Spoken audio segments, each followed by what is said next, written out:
আসসালামু আলাইকুম। সবাইকে বিসিএস ফ্রন্টার্সের পক্ষ থেকে আজকের প্রথম আলোতে স্বাগতম। আজকে শনিবার ১৬ই মে ২০২৬ আমরা পড়ছি প্রথম আলো। তো ১ম এই লক্ষ্য করবেন যে দেশে হামের প্রাদুর্ভাব বৃদ্ধি পেয়েছে।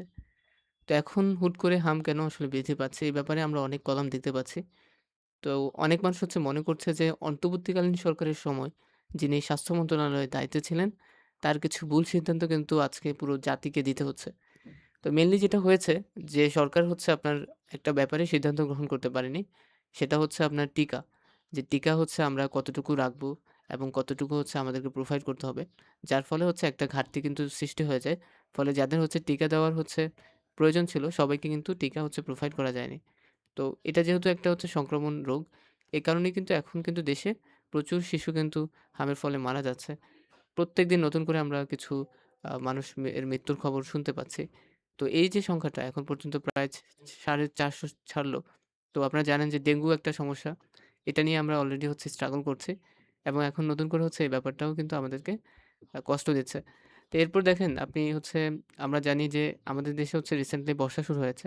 বর্ষায় প্রতি বছর কৃষক আমরা ক্ষতিগ্রস্ত হয়। তো এই বছরও হয়েছে প্রায় ২,৫০,০০০ এর মতো কৃষক কিন্তু আপনার তাদের ফসল নষ্ট হয়েছে। তো সবচেয়ে বেশি ক্ষতিগ্রস্ত এলাকা আপনার সুনামগঞ্জ, যেখানে প্রায় ৯৮,০০০ ক্ষতিগ্রস্ত কৃষক রয়েছে এবং তাদের প্রায় ২০,৫৫০ হেক্টর জমি নষ্ট হয়েছে। এরপর লক্ষ্য করেন যে যুক্তরাষ্ট্র বাংলাদেশ জ্বালানি সহযোগিতায় MOU স্বাক্ষর হয়েছে। তো এই যে MOU স্বাক্ষর হলো, এটির মেইন রিজনটা কি? এই বিষয়টা বুঝতে হলে আপনাকে একটু পেছনে ফিরে যেতে হবে যে 9th ডিসেম্বরে আমরা যুক্তরাষ্ট্রের সাথে আ সরি 9th ফেব্রুয়ারিতে ২০০০ আ ২৬ এ একদম শেষ সময় যখন অন্তর্বর্তীকালীন সরকার চলে যাবে, ওই মোমেন্টে আপনার যুক্তরাষ্ট্রের সাথে আমরা একটা বায়লেটারাল চুক্তি স্বাক্ষর করি। এই চুক্তির ফলে কি হয়? আমাদের যে পোশাক শিল্প 19% শুল্কের একটা ব্যাপার আমরা নির্ধারণ করে ফেলি। তো যুক্তরাষ্ট্র আমাদেরকে অনেকগুলো শর্ত দিয়েছিল। অনেক লম্বা লিস্ট। আমি আসলে বলতে গেলে অনেক সময় লেগে যাবে। তো এই যে শর্তগুলো এগুলো আমাদেরকে পূরণ করতে হবে। বিশেষ করে এখানে যুক্তরাষ্ট্র একটা অর্থনৈতিক ফায়দা আমাদের থেকে নিতে চাচ্ছে।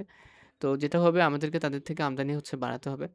তো এটা নিয়ে আসলে সরকারকে ডিসিশন নিতেই হবে আল্টিমেটলি। তো এখন নতুন করে একটা চুক্তি স্বাক্ষর করেছে। বাংলাদেশের পক্ষে এই চুক্তিতে সই করেছে পররাষ্ট্রমন্ত্রী ডক্টর খলিলুর রহমান এবং যুক্তরাষ্ট্রের পক্ষে জ্বালানি মন্ত্রী ক্রিস রাইট, যিনি আপনার এই MOU-তে স্বাক্ষর করেছেন। বিশ্লেষকরা মনে করছে এর ফলে কিন্তু বাংলাদেশের সাথে যুক্তরাষ্ট্রের আমদানি সম্পর্ক অনেক সহজ হবে। আমরা কিছুটা ডিসকাউন্টে আপনার LNG তারপরে LPG বিভিন্ন জ্বালানি পণ্য আপনার আমদানি করতে পারব। তো এখন আপনাকে জাস্ট আপনি ডেটটা মনে রাখেন। আমার একটু গলায় সমস্যা হচ্ছে। আপনারা একটু ডেটটা মনে রাখবেন যে ডেটটা আপনার গত বৃহস্পতিবার স্বাক্ষর করেছে।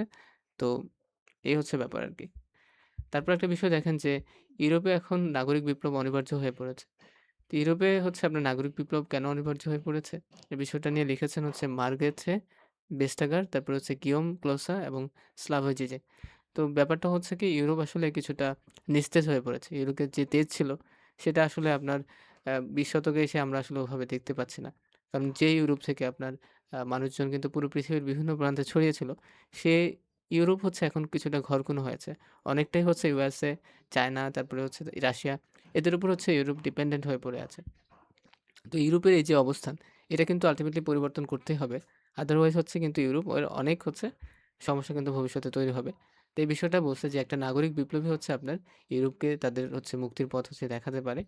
তো নাগরিক বিপ্লব বলতে এখানে আসলে কি বোঝানো হচ্ছে? নাগরিক বিপ্লব বলতে বোঝানো হচ্ছে যে আপনার ইউরোপে শুধুমাত্র নীতিগত বা প্রশাসনিক পরিবর্তন বা সংস্কার আ যথেষ্ট নয়। এখানে আসলে মানুষের সরাসরি ইনভলভমেন্ট লাগবে প্রত্যেকটা সেক্টরে। আপনাকে ইউরোপের ডিফেন্স এ কাজ করতে হবে। এই জায়গাগুলোতে ইনভেস্টমেন্ট বাড়াতে হবে। তারপরে ইউরোপের যে অর্থনৈতিক যে খাতগুলো রয়েছে এগুলোকে শক্তিশালী করতে হবে। সর্বশেষ আমরা একটু আন্তর্জাতিক অংশ দেখব এবং আজকের আলোচনা এখানেই শেষ করব।